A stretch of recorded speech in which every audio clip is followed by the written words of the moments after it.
Hello my dear teachers and friends.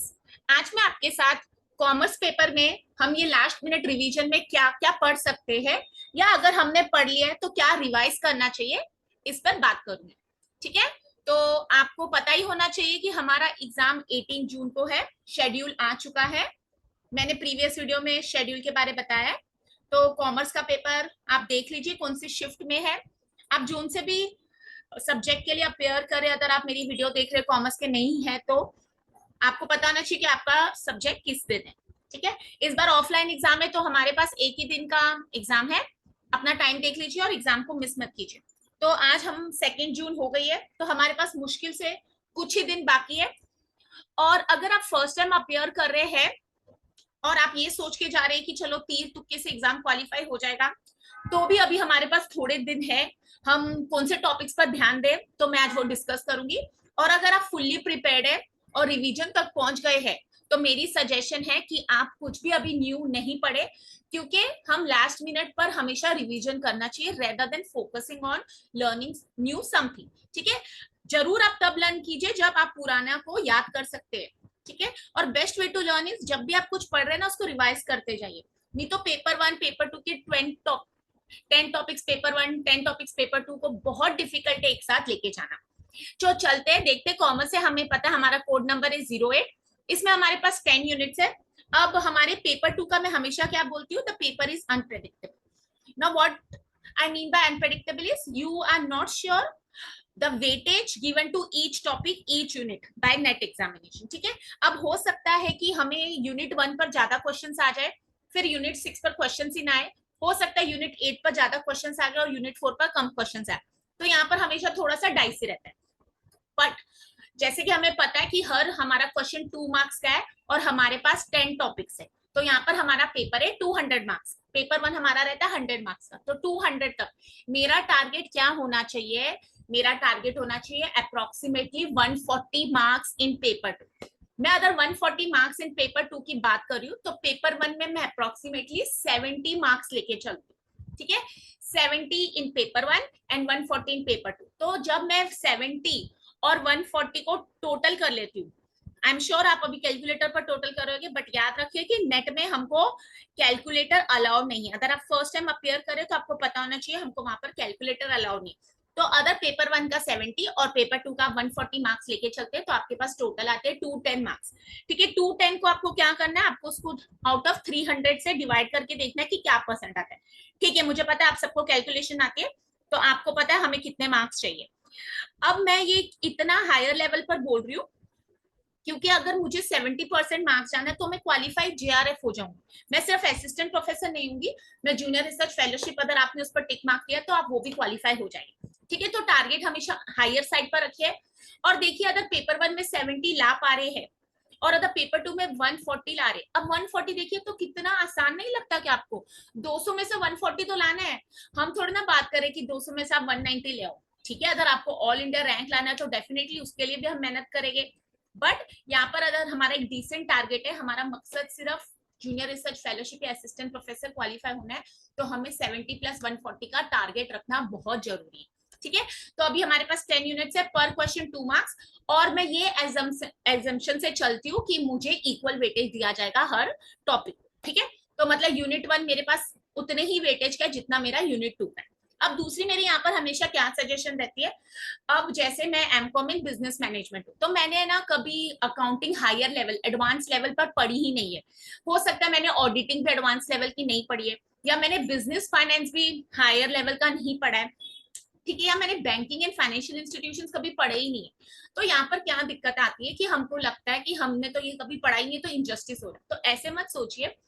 मैं हमेशा कहती हूँ अगर आप एक यूनिट को स्किप करना चाहते भी है, तो आप अपना दूसरा यूनिट को बहुत ज्यादा स्ट्रॉन्ग बनाएं। ठीक है। क्योंकि अगर सपोज मुझे अकाउंटिंग के पूरे 20 मार्क्स के क्वेश्चंस नहीं आ रहे, तो मैंने दूसरे टॉपिक्स को इतना स्ट्रॉन्ग किया है कि मैं एज्यूम करूंगी कि मेरा पेपर 180 मार्क्स है, मतलब वो 20 मार्क्स मेरे लिए अकाउंटिंग और ऑडिटिंग के मायने ही नहीं रखते। तो मैं एज्यूम करूंगी 200 के बदले मेरे पास 180 मार्क्स है, बट 180 से ही मुझे 140 लानी। ठीक है। तो इसका मतलब अगर मुझे थ्योरी का कोई सब्जेक्ट पसंद है, जैसे अब मैं बात करूं unit 9 legal aspects of business, pure theoretical, वो सब्जेक्ट हमने कभी बिजनेस कम्युनिकेशन में पढ़ा है, जैसे आरटीआई, उसमें हमने कभी लॉ में पढ़ा है, बिजनेस लॉ के अंडर, जैसे कॉन्ट्रैक्ट एक्ट, या तो फिर मैं बात करूं मैंने उसमें आईटी एक्ट के बारे में पढ़ा है, कंपनीज लॉ। तो ये सारी चीजें हमने under graduate and post graduate पर कहीं ना कहीं पढ़ के आए। ठीक है, अगर अब मैं अकाउंटिंग एंड ऑडिटिंग की भी बात करूं, कुछ ऐसे बेसिक क्वेश्चन है, प्रॉफिट शेयरिंग रेशियो, जो अगर हो सकता है अब आप भूल गए हो, क्योंकि हो सकता है 7 साल, 7 साल मेरा कहने का मतलब है अगर मैंने 11th-12th में पढ़ा था और अब मैं मास्टर्स लेवल पर हूँ, या मैं अभी टीचर बन चुकी हूँ, असिस्टेंट प्रोफेसर हूँ और अब मैं अपेयर कर रही हूँ नेट के लिए, तो मुझे गैप आ गया होगा। बट ऐसा नहीं है कि मैं अभी पढ़ने बैठी और उसको फ्रेश नहीं किया, रिफ्रेश नहीं किया, या मैंने वापस सीखा नहीं तो मैं नहीं सीख पाऊंगी। ठीक है, तो ऐसे बेसिक क्वेश्चंस भी आते। इसके लिए हमें क्या करना रहता है, मैंने अपनी एक वीडियो में बताया है कि आप कहाँ पर एनटीए नेट के पेपर्स डाउनलोड कर सकते हैं और आप देख सकते हैं। एक हमेशा आपको एक्सरसाइज, एक होमवर्क क्या करना चाहिए कि आप कोई भी अटेम्प्ट का क्वेश्चन पेपर डाउनलोड कीजिए, स्टार्ट विद द रिसेंट, जैसे अगर 2022 या 23 का अपलोडेड आपको मिलता है क्वेश्चन पेपर, तो उस पर आप है ना जस्ट प्रिंट आउट एक ले लीजिए, अगर पेपर अटेम्प्ट भी नहीं किया आपने तो उस पर है ना मार्क कीजिए कि ये यूनिट 1 का क्वेश्चन है, ये यूनिट 7 का क्वेश्चन है। क्योंकि इससे क्या होता है, हमें एक तो पता लगता है कि हमें सब्जेक्ट से फेमिलियर है भी कि नहीं। कभी कभी हमें पता ही नहीं लगता वो मार्केटिंग मैनेजमेंट का क्वेश्चन है कि इकोनॉमिक्स का। अगर मुझे अकाउंटिंग और फाइनेंस सब सेम लगता है तो मुझे तो समझ ही नहीं आएगा वो फाइनेंस का क्वेश्चन है क्या। तो इसके लिए क्या होता है ना, आपको सिलेबस लेके बैठना होता है। ठीक है, अब आप अपने फ्रेंड्स की सपोर्ट लीजिए, जो टीचर्स है आपके साथ उनकी सपोर्ट लीजिए, तो ऐसे करके हम पढ़ सकते हैं। ठीक है, तो मेरी स्ट्रेटेजी क्या है कि पहले तो हमें पता होना चाहिए मेरे स्ट्रॉन्ग सब्जेक्ट्स क्या है। तो अभी जैसे मुझे जो सब्जेक्ट पसंद है ना उसको 100% कंप्लीट कर लीजिए। अब हमारे पास मुश्किल से थोड़े दिन बाकी है। ठीक है, अगर मैं 2 हफ्ते बोलूं तो उसको भी मैं कम पकड़ के चलती हूँ, because presently you all should be revise. But if you are studying for the first time, definitely आपको लगता है थोड़ा सा कुछ भी पढ़ लेते हैं, तो अभी थोड़े से वो कुछ भी क्या पढ़ के जाते हैं तो वो मैं आपसे डिस्कस करूंगी। ठीक है, तो चलते हैं यूनिट 1 पर, business environment and international business. मेरी एक वीडियो में मैंने पूरा सिलेबस एक्सप्लेन किया है और हर एक यूनिट को हम कहाँ से पढ़ सकते हैं, मतलब मैंने ये अंडर ग्रेजुएट या पोस्ट ग्रेजुएट पर कहाँ पढ़ा है वो मैंने डिस्कस किया। तो आप मेरी वो वीडियोस देख सकते हैं, मैं आपके साथ डिस्क्रिप्शन बॉक्स में वो लिंक शेयर कर दूंगी वीडियो का। तो business environment and international business, ये हमने एफआई बीकॉम में भी पढ़ा है, आप बीएमएस स्टूडेंट और बीएमएस में भी पढ़ा है, कहीं ना कहीं हमने 12th में भी कुछ पढ़ा होता है। इंटरनेशनल बिजनेस इकोनॉमिक्स मार्केटिंग का भी कॉम्बिनेशन है। ठीक है, तो अब हम अगर यूनिट 1 का सिलेबस पढ़ लेते हैं, business environment and international business. तो इसमें आप देखिए, आप अगर अभी भी पेन और डायरी लेके नहीं बैठे तो मेरी वीडियो को पॉज कीजिए और जाके प्लीज पेन और डायरी लेके आइए और तुरंत नोट्स बनाइए कि आज हम सिलेबस क्या पढ़ना है एंड रिवीजन में हम क्या पढ़ सकते। बिजनेस एनवायरमेंट डेफिनेटली पढ़ लीजिए। ठीक है, आपको पता होना चाहिए बिजनेस एनवायरमेंट ये क्या है, इंटरनल, एक्सटर्नल, माइक्रो, मैक्रो, कितने टाइप्स के एनवायरमेंट है। देखो इन्होंने स्पेसिफाई किया इकोनॉमिक इन्वायरमेंट, उसके अंदर economic system, economic policies, monetary and fiscal. तो देखिए मॉनिटरी एंड फिस्कल को हाईलाइट किया तो वो पढ़ना है। पॉलिटिकल इन्वायरमेंट अगर आप पी से पढ़ेंगे, पॉलिटिकल ई से आप पढ़ेंगे, अगर आपको याद आ रहा है कि हम PESTLE उसको बोलते हैं, तो ई से हमारे पास होता है एक तो नेचुरल इन्वायरमेंट भी होता है, आजकल इकोलॉजिकल इन्वायरमेंट भी होता है, ई से इकोनॉमिक इन्वायरमेंट भी होता है, एस से हमारे पास सोशल इन्वायरमेंट होता है, टी से हमारे पास टेक्नोलॉजिकल इन्वायरमेंट होता है, एल से हमारे पास लीगल इन्वायरमेंट होता है और ई से मैंने ऑलरेडी बता दिया। ठीक है, role of government in business का क्वेश्चन आ जाता तो सबसे पहले हम बिजनेस एनवायरमेंट को बिल्कुल छोड़ के नहीं जा रहे हैं।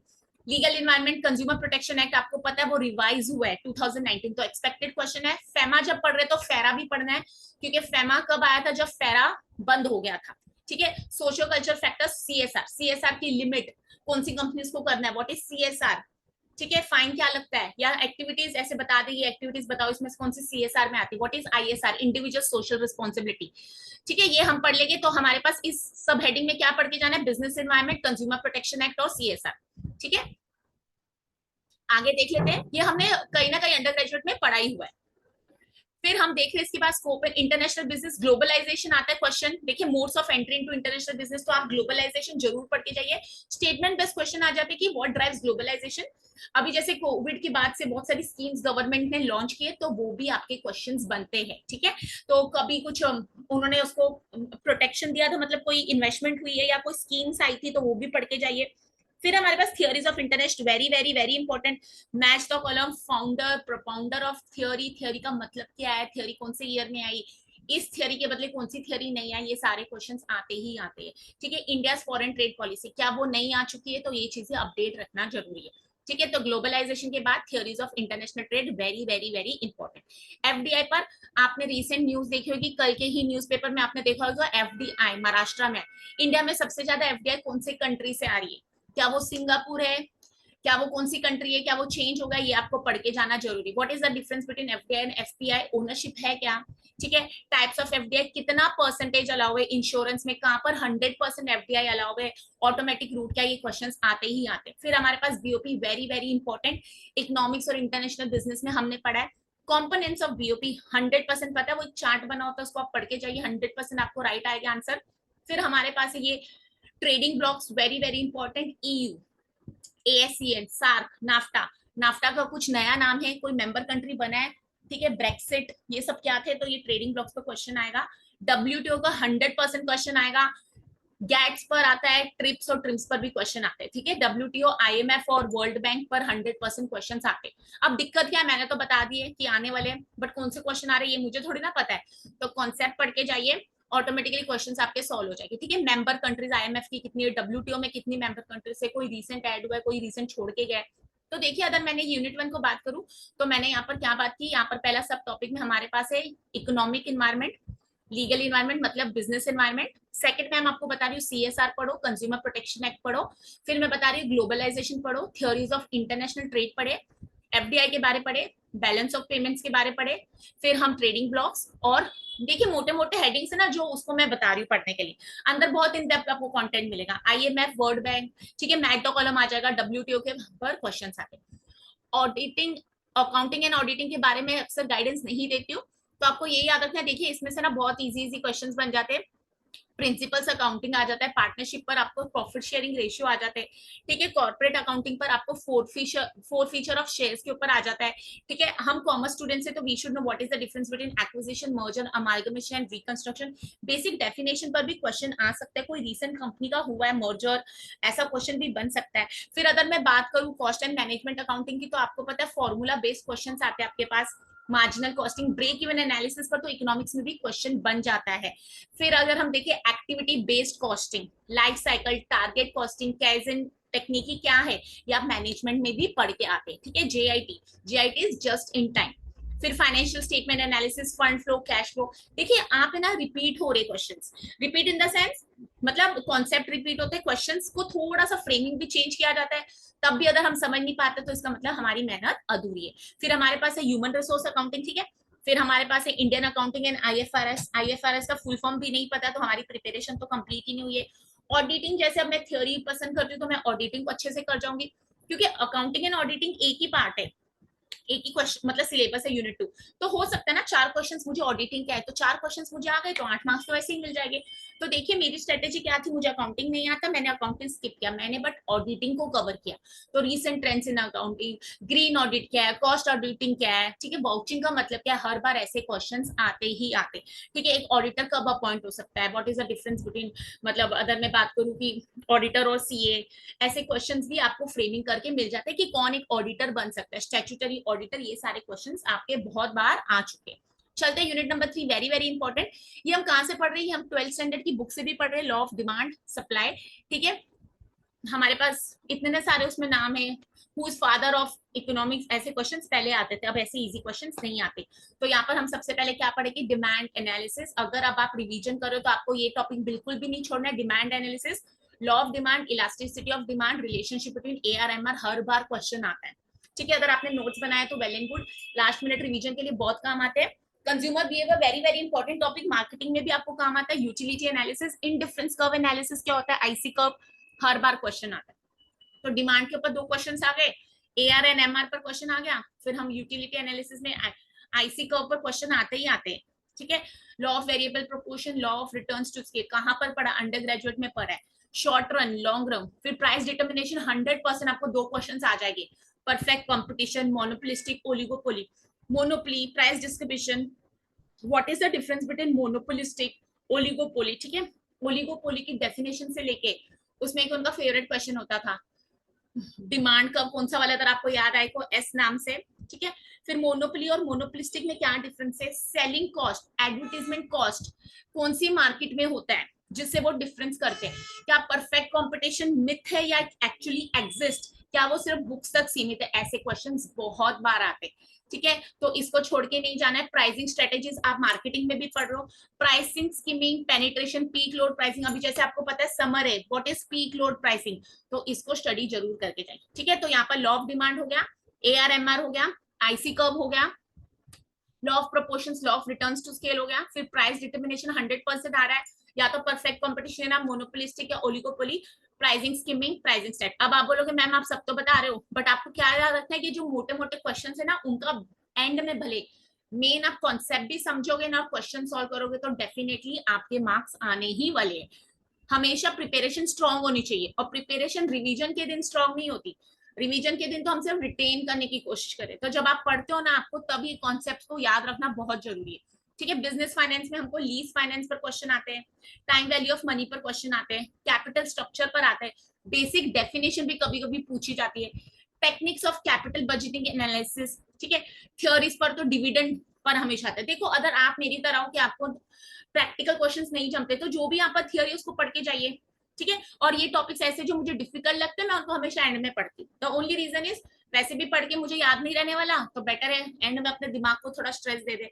ठीक है, GDR, ADR, American depository receipt, global depository receipt, international arbitrage. ठीक है, फिर इसमें आ जाएगा हमारे पास अगर स्वैपिंग है, अगर आपने कभी डेरिवेटिव्स वो सब पढ़ा है तो international monetary system, foreign exchange market पर ये क्वेश्चंस आते हैं। ठीक है, आर्बिट्रेज क्या है, स्वैपिंग क्या है। ठीक है, फॉरेन एक्सचेंज के ऊपर अगर हम बात करें तो उस मार्केट में क्या क्या होता है, हेजिंग क्या होती है, तो हर बार ये क्वेश्चन आते हैं। बेस्ट वेज पुराना क्वेश्चन पेपर अभी देखिए, उसके ऊपर लिखिए कि फाइनेंस में क्या क्वेश्चंस आए थे।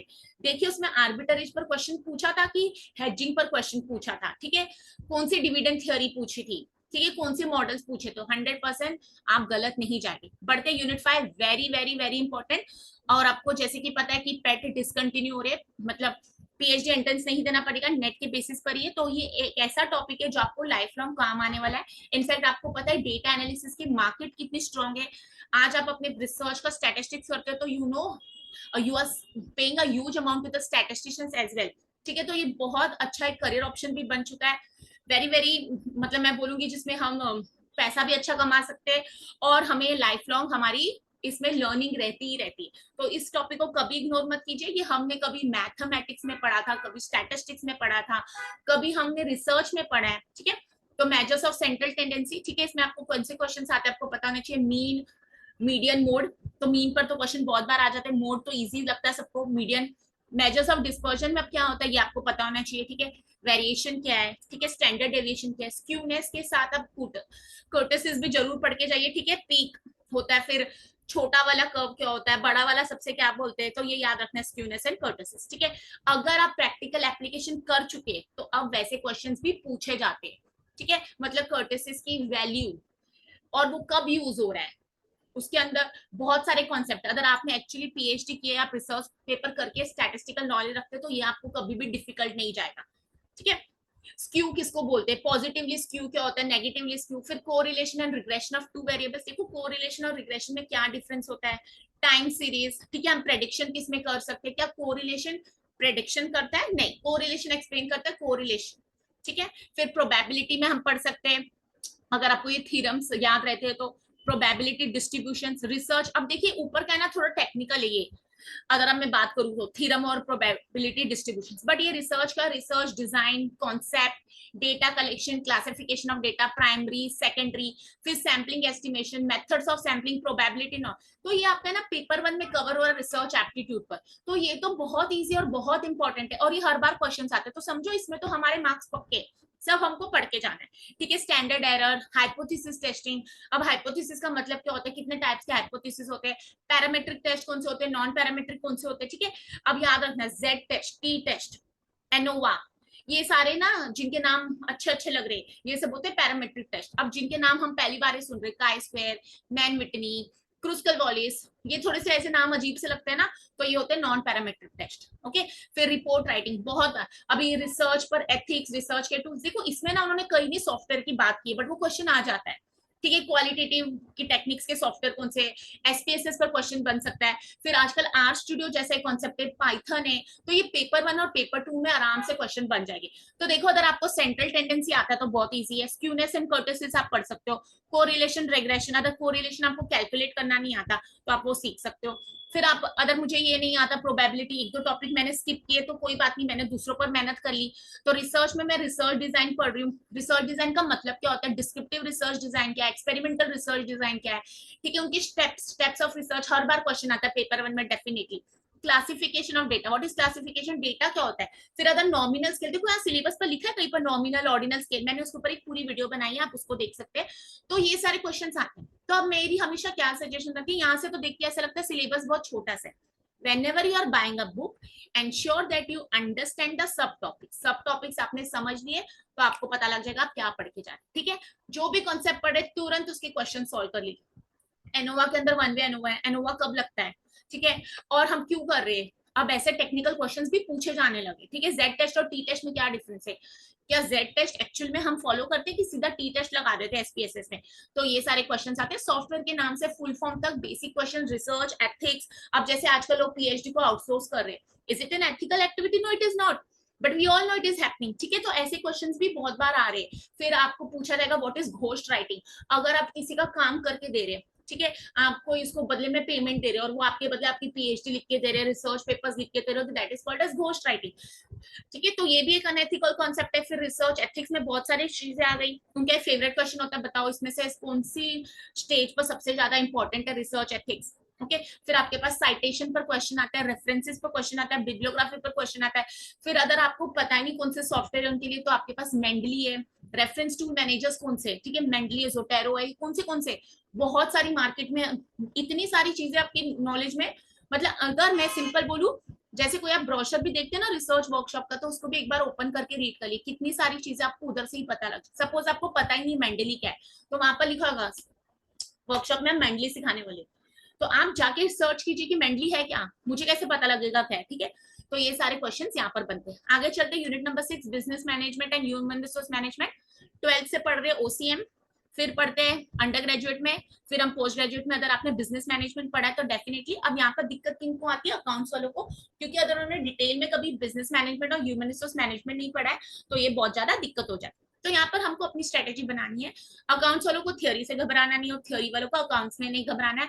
आपको देखना है कि आप कैसे बेस्ट आप अपने स्ट्रॉन्ग पॉइंट्स निकाल के एग्जाम को क्वालिफाई कर सकते हैं। फिर ऑर्गेनाइजेशन, सॉरी इसमें unit number 6 business management and human resource management, principle and functions of manager, 100% हर बार क्वेश्चन आता है। हेनरी फ्लोर के principles, Taylor, scientific techniques of functions of management. अब ये मुझे मत कहिए कि मैम ऐसे फंक्शंस ऑफ मैनेजमेंट याद नहीं आ रहा है, तो हमारी प्रिपरेशन जीरो लेवल पे। ऑर्गेनाइजेशन स्ट्रक्चर क्या होता है, ठीक है, the pattern of relationships in an organisation, span of control, formal and informal organisation, responsibility and authority goes together, delegation of authority. तो इसमें तो हमारे बहुत सारे एक ही क्वेश्चन बन सकता है। मोटिवेशन, लीडरशिप, अब देखो उन्होंने लिख दिया कॉन्सेप्ट एंड थ्योरीज, तो सब कवर हो गया। एब्राहम मैस्लो की थ्योरी से लेके रूम्स एक्सपेक्टेंसी थ्योरी, सब कुछ कवर हो गया। तो देखिए कुछ नया अपडेट आया, एथिक्स। अब देखो बिजनेस में एथिक्स है कि नहीं, what is corporate governance, corporate governance India में कौन लेके आया, कौन सी कमिटी। अब बिरला कमिटी किसके नाम से जुड़ी हुई है, कैडबरी कमिटी क्या है, ये सब अगर नहीं सुना है तो पता ही नहीं है। ह्यूमन रिसोर्स मैनेजमेंट, देखो ये दो सब्जेक्ट्स का कॉम्बिनेशन है। तो पहले हमने क्या देख लिया, बिजनेस मैनेजमेंट, अब हम देख रहे हैं ह्यूमन रिसोर्स मैनेजमेंट। तो इसमें HRM, HRP, recruitment, selection, training, development, on the job training, ठीक है। आजकल रिक्रूटमेंट के लिए भी हम एआई यूज कर रहे हैं। What is screening, why recruitment is called a positive process, internal external, कैसे कर सकते हैं हम एम्प्लॉयज को सेलेक्ट, ठीक है। फिर कंपनसेशन मैनेजमेंट पर, इवैल्यूएशन, जॉब इवैल्यूएशन, ठीक है, job description, job specification, incentives, fringe benefits, performance appraisal में लेटेस्ट टेक्निक्स कौन सी है, पहले आप सेल्फ अप्रेजल भी करते हैं 360 डिग्री, ठीक है। परफॉर्मेंस अप्रेजल के मेथड्स के नाम, कौन सा ट्रेडिशनल मेथड में आता था, कौन सा न्यू मेथड में आता है, कलेक्टिव बार्गेनिंग क्या है, वर्कर्स पार्टिसिपेशन इन मैनेजमेंट क्या है। ये अगर आपने कभी ऐसे टॉपिक्स पढ़े ना कंपनसेशन रिलेटेड, तो उसमें ये सब कवर हो जाता है। पर्सनैलिटी के बारे, देखो ये थोड़ा सा ओबी भी कवर हो जाता है। अगर आपने ऑर्गेनाइजेशनल बिहेवियर टॉपिक पढ़ा है तो personality, perception, attitudes, emotions, group dynamics, ठीक है, ग्रुप नॉर्मिंग, स्टॉर्मिंग, ग्रुप कैसे फॉर्म होता है, पावर एंड पॉलिटिक्स क्या होता है। Now what is politics, abuse of power, politics बन जाता है, ऑफिस में होती है politics. Conflict, negotiation, stress management, stressors कौन से होते हैं, उनको कैसे हैंडल कर सकते हैं, बहुत बार ऐसे क्वेश्चंस आते हैं। Difference between perception and attitude, ठीक है, और आपको पता होना चाहिए उसकी कुछ टाइप्स है क्या। फिर ऑर्गेनाइजेशन कल्चर, ओडी एक पूरा सब्जेक्ट है। अगर आप सेल्फ फाइनेंसिंग में पढ़ते हो तो ऑर्गेनाइजेशन डेवलपमेंट, ऑर्गेनाइजेशनल चेंज क्यों लाया जाता है, what is freezing, what is refreezing, और क्या ऑर्गेनाइजेशन कल्चर दिखता है, नहीं दिखता है वो। ये क्या होता है ऑर्गेनाइजेशन कल्चर, जो हम एक दूसरे को देख के फॉलो करते हैं, शेयर्ड वैल्यूज एंड बिलीव्स। तो ऐसे क्वेश्चन बहुत बार आते हैं, तो इसमें हम इंपॉर्टेंटली क्या पढ़ के जाओ, organisation structure, span of control, corporate governance and ethics, motivation and leadership की सारी थियरीज पढ़ लो, रिक्रूटमेंट, सिलेक्शन, ट्रेनिंग, डेवलपमेंट आता ही है, परफॉर्मेंस अप्रेजल पर भी क्वेश्चन आता है, ठीक है, परसेप्शन, एटीट्यूड, क्या फिर से होमवर्क करना है, क्वेश्चन पेपर डाउनलोड करना है और देखना है कि मैं एक क्वेश्चन सॉल्व करके देखती हूँ तो मुझे समझ आता है क्या ये कौन से सब्जेक्ट से पूछा गया। बैंकिंग एंड फाइनेंशियल इंस्टीट्यूशंस कभी नहीं भी पढ़ा तो बहुत सिंपल होता है, थोड़ी सी मेहनत कर सकते हैं, जनरल नॉलेज रखते हैं तो आपको बहुत अच्छा overview of Indian financial system में क्या आता है, ठीक है, थोड़ी सी हिस्ट्री, इवॉल्व कैसे हुआ है, टाइप्स ऑफ बैंक्स पता होने चाहिए। देखो सिंपल भी क्वेश्चन आते हैं, रीजनल रूरल बैंक्स कौन से ईयर में स्टैब्लिश हुआ, कोऑपरेटिव बैंक्स क्या है, शेड्यूल्ड बैंक्स क्या है, कमर्शियल बैंक्स का इनका मेन रोल क्या है, फिर ये कंपैरिजन कर देंगे आरबीआई और कमर्शियल बैंक्स का, ठीक है, आरबीआई पर मॉनेटरी पॉलिसी तो हमने यूनिट 1 में भी पढ़ रहे थे, फिस्कल पॉलिसी, फिर बैंकिंग सेक्टर के रिफॉर्म्स, ठीक है, एनपीए, एनपीए का फुल फॉर्म क्या है, नॉन परफॉर्मिंग एसेट्स, उसके नंबर ऑफ डेज, किसको हम बैड डेट्स बोलते हैं, किसको पता है रिकवरी होगी नहीं, फिर मनी मार्केट, कैपिटल मार्केट में क्या डिफरेंस है, गवर्नमेंट सिक्योरिटीज क्या है, ठीक है, फाइनेंशियल इंस्टीट्यूशंस, हम किस में इन्वेस्ट कर सकते हैं, कौन सी पार्टीज उनमें इन्वॉल्व है, ठीक है, म्यूचुअल फंड्स की मॉनिटरिंग कौन होती है, अगर मैं सेबी की बात करूं, सेबी में बहुत सारी चीजें, इनसाइडर ट्रेडिंग हमें मीनिंग भी नहीं पता होगा क्योंकि हमने कभी बुक्स जाके ओपन ही नहीं किए। अगर आप बीबीआई वाले ग्रेजुएट है या बीबीआई के स्टूडेंट्स को पढ़ाते हैं बैंकिंग एंड इंश्योरेंस वाले को, तो डेफिनेटली आपके लिए बहुत ईजी जाए। सिंपल एक क्वेश्चन आ सकता है एक्ट के बारे, जैसे रीजनल रूरल बैंक मैंने बोला कब फॉर्म हुआ, आरबीआई कब आया, ऐसे भी क्वेश्चंस आते थे, ठीक है, फिर नॉन बैंकिंग फाइनेंशियल कंपनीज क्या कर सकती है, और उनको अगर मैं कंपेयर करूं दूसरे बैंक से तो वो क्या नहीं कर सकती, ठीक है, financial sector reforms, what is financial inclusion, मैंने कल भी आपको जब ई वॉलेट्स पढ़ाया था उसमें मैंने आपको बताया था कि फाइनेंशियल इंक्लूजन एक पूरा टॉपिक है, ठीक है, सेल्फ हेल्प ग्रुप्स क्या है, गवर्नमेंट अभी रिसेंटली क्या डिजिटलाइजेशन की तरफ एक्शंस ले रही है, डीमोनेटाइजेशन के क्वेश्चंस भी इस पर आते हैं, internet banking, mobile banking, e wallets, ठीक है, आपको पता होना चाहिए जैसे एंड्रॉइड है उससे हम कैसे लिंक करें, व्हाट इज यूपीआई, भीम के ऊपर क्वेश्चन, तो वो सब यहीं पर आता है। तो देखिए ये एक ऐसा टॉपिक है जहां पर हमें ना जनरल अवेयरनेस और नॉलेज भी रखते हैं ना, बैंक विजिट करते हैं, आपके घर में कोई बैंक में काम करते हैं, इनसे भी बात करोगे ना तो आपको ये बहुत सिंपल जाए। लाइफ इंश्योरेंस ओसी में भी पढ़ा था, ठीक है, अब उसके अंदर प्रिंसिपल्स होते हैं, वो भी क्वेश्चन बन जाता है जो 12th स्टैंडर्ड में पढ़े थे, री इंश्योरेंस, रेगुलेटरी फ्रेमवर्क, आईआरडीए, सबसे पहले इंश्योरेंस कौन सा आया था, एलआईसी क्या है, ठीक है, ICICI, private institutions, government institutions, ये सारे क्वेश्चंस यहाँ पर कवर। तो वेरी इजी टॉपिक, स्कोरिंग है, सिर्फ थोड़ा सा पढ़ना है। मार्केटिंग मैनेजमेंट तो मेरा फेवरेट टॉपिक है, ठीक है, ये सारी दुनिया की मार्केटिंग मैनेजमेंट 4 चीजों पर है, product, price, place and promotion, ठीक है।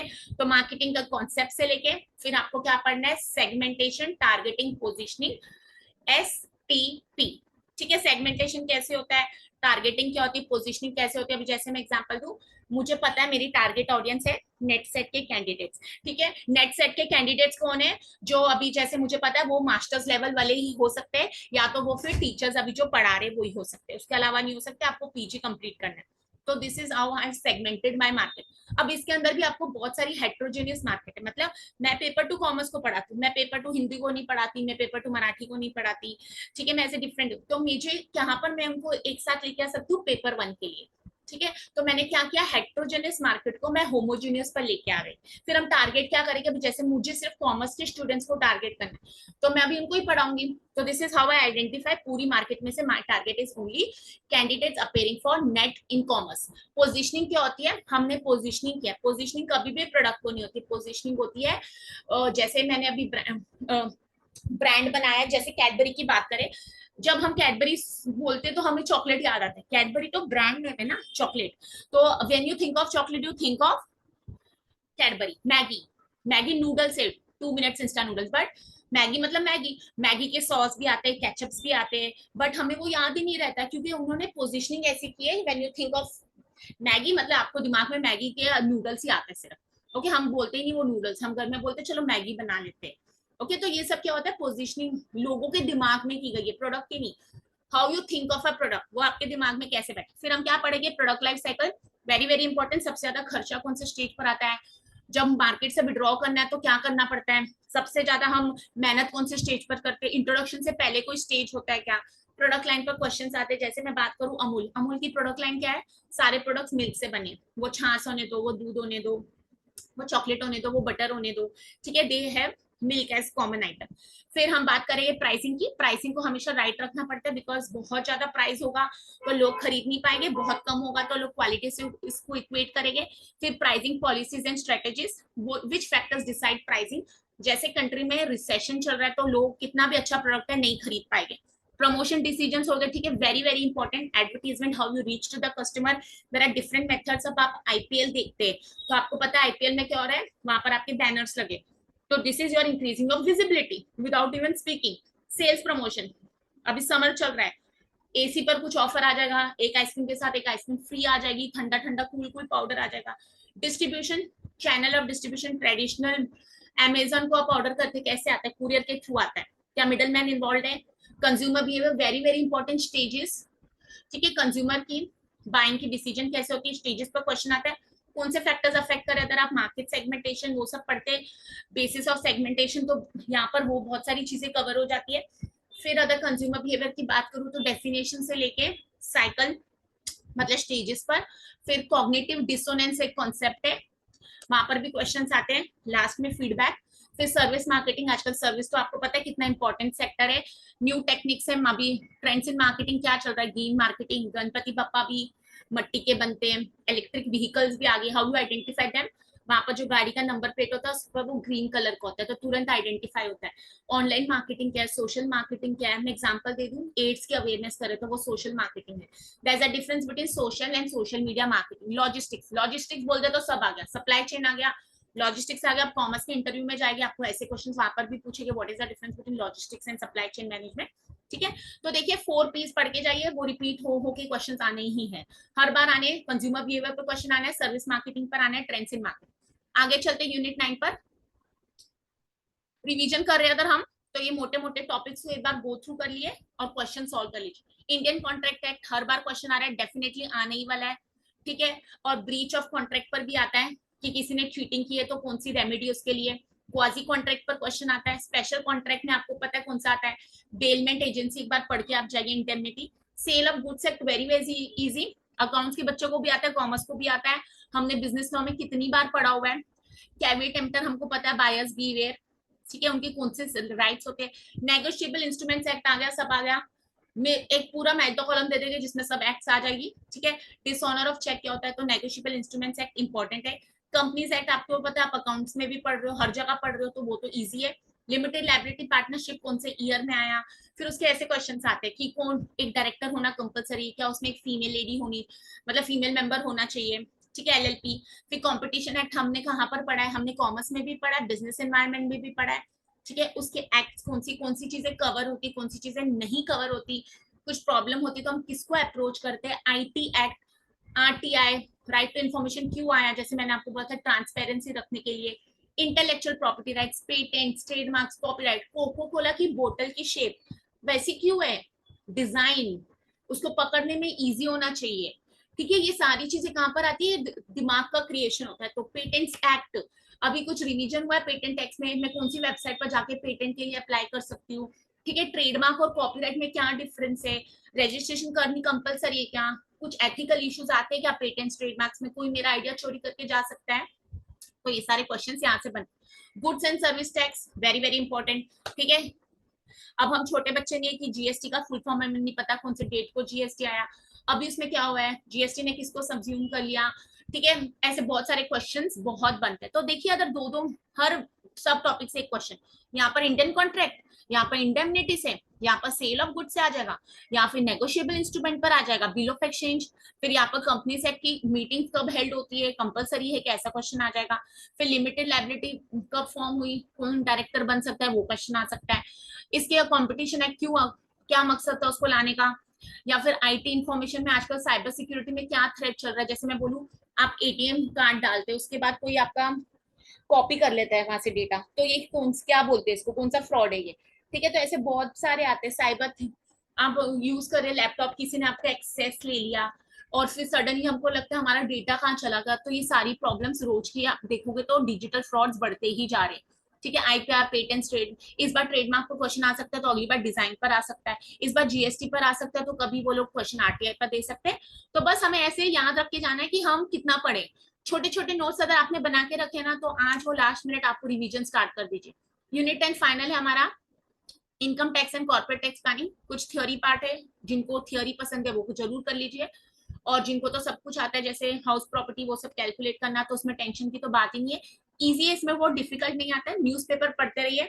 बजट अगर आपने देखा हो तो कौन से चेंजेस आए, और हम कितना पढ़ेंगे, हम ये साल का तो पढ़ ही रहे और एक पिछले साल का बस पढ़ के जाएंगे। ठीक है, 23-24 का हमें पता होना चाहिए। तो इनकम टैक्स बेसिक है, रेसिडेंशियल स्टेटस तो ये कितने सालों से हम पढ़ रहे हैं। एग्जेम्प्टेड इनकम्स एक क्वेश्चन आ जाएगा, एग्रीकल्चर, उसमें से आपको बहुत सारे ऑप्शन दे देंगे, बोलेंगे बताओ इसमें से कौन सी एग्रीकल्चर इनकम है। ठीक है, deductions from gross total income, clubbing of incomes, example दे देगी कि बच्चे के लिए कुछ प्रॉपर्टी अगर खरीदी है या उसके ऊपर टैक्स कौन भरेगा, या फिर गिफ्ट दी है किसी को तो कितनी एग्जम्पशन मिलती है, या टैक्स भरना है कि नहीं। International taxation, double taxation, transfer pricing कहाँ पर फॉलो होती है, मल्टीनेशनल कंपनीज पर। What is corporate tax planning, tax avoidance, ये तो पता है, एक क्वेश्चन आता ही इसके ऊपर कि टैक्स प्लानिंग क्या है, टैक्स इवेजन क्या है, चीटिंग कहाँ पर होती है, कौन सा इलीगल है, कौन सा लीगल है, कौन सा स्मार्ट वे है। ठीक है, फिर मेक और बाय डिसीजन, ओन और लीज, ये तो question, replacement of asset, shutdown, कब शटडाउन होता है, जब हम अपनी फिक्स कॉस्ट या वेरिएबल कॉस्ट भी रिकवर नहीं कर पाते, तो थोड़ा सा ये इकोनॉमिक्स से भी कनेक्टेड है। Deduction and collection of tax at source, advance payment of tax, E filing of income tax, आप वेबसाइट पर जाके ही पढ़ सकते हैं। फॉर्म नंबर 16 किसके लिए है, मैं अगर बिजनेसमैन हूँ या मैं सेलर आई हूँ तो मुझे कौन सा फॉर्म भरना है। ठीक है, और अगर जैसे हाउस प्रॉपर्टी की बात करें, उसको कैलकुलेशन कैसे करना है, रेसिडेंशियल स्टेटस पता होना चाहिए, what is municipal value, fair value. और याद रखिए ये इतना इजी कॉन्सेप्ट है क्योंकि हम पढ़ रहे हैं, तो इसमें घबराने की बात नहीं है, बट इतना है कि हम कितने टॉपिक्स एट अ स्ट्रेस साथ में लेके जाए ना, तो बहुत स्ट्रेस हो जाता है। तो मेरी फिर से आपको क्या सजेशन रहेगी, अगर आप ये समझ गए हैं कि हम ऐसे मोटे मोटे जो टॉपिक्स है वो पढ़ के जाए, और अगर आपको लगता है आपने वो सब कवर किए हुए, मैंने कुछ आपको नया नहीं बताया, तो आप उनके ऊपर प्लीज रिवीजन करना स्टार्ट कीजिए, कॉन्सेप्ट पढ़िए, तुरंत क्वेश्चन सॉल्व कर दीजिए। ठीक है, और ऐसा होता है कभी कभी हमें समझ ही नहीं आता ये कौन से यूनिट से क्वेश्चन है, तो उसके लिए हमेशा हमको मेहनत करनी है, first to understand the syllabus. Now suppose you are starting for the first time, you are starting with unit 5, तो अब जैसे मैंने आपको बताया बिजनेस स्टैटिस्टिक्स और रिसर्च मेथड्स यूनिट पेपर 1 में भी, जहां पर हम उसको बोलते हैं जनरल पेपर में रिसर्च है, दोनों सिलेबस को साथ में रखिए, देखिए दोनों में क्या कॉमन है, क्योंकि जो आप पेपर 1 में कवर कर लेंगे ना, वो आपको कॉमर्स 2 में भी बेनिफिट दे रहा है। ठीक है, तो अपनी स्ट्रेटेजी बनाइए, understanding of syllabus is very much important, because sometimes what happens is we try to study everything which is not possible, so along with studying you need to work on what, smart work। ठीक है, मुझे पता होना चाहिए कितना पढ़ना है, कहाँ से पढ़ना है और कैसे पढ़ना है। ठीक है, जो भी आप गूगल से रेफर करें नो डाउट चेक कीजिए, वो ऑथेंटिक वेबसाइट है। मैं विकिपीडिया को भी ऑथेंटिक नहीं बोलती क्योंकि उसको कभी भी एडिट कर सकते हैं, बट ये चीजें हमें याद रखनी है। और पेपर 2 के लिए मैं हमेशा क्या बोलती हूँ, केवीएस मदान की बुक ले लीजिए, अच्छी बुक है।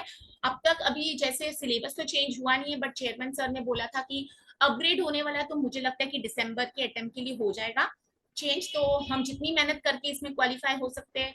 और आगे आपको पता है पीएचडी भी अब नेट के बेसिस पर होगी, तो पढ़ते रहिए। 2 जून है आज। मेरी आपको वीडियोस पसंद आ रही है तो प्लीज उनको लाइक शेयर और सब्सक्राइब कीजिए, अपने स्टूडेंट्स के साथ भी शेयर कीजिए। ये सिर्फ नेट सेट के लिए नहीं है, ये आपको आपके अंडर ग्रेजुएट और पोस्ट ग्रेजुएट स्टूडेंट्स के लिए भी काम आएगी। ठीक है, तो पढ़िए, ऑल द बेस्ट, नोट्स बनाइए, रिवीजन स्टार्ट कर दीजिए, और आपको कोई दिक्कत आ रही है तो मुझे जरूर अप्रोच करिए। ठीक है, फिर हम मिलते हैं नेक्स्ट वीडियो में, till then all the best, God bless you all.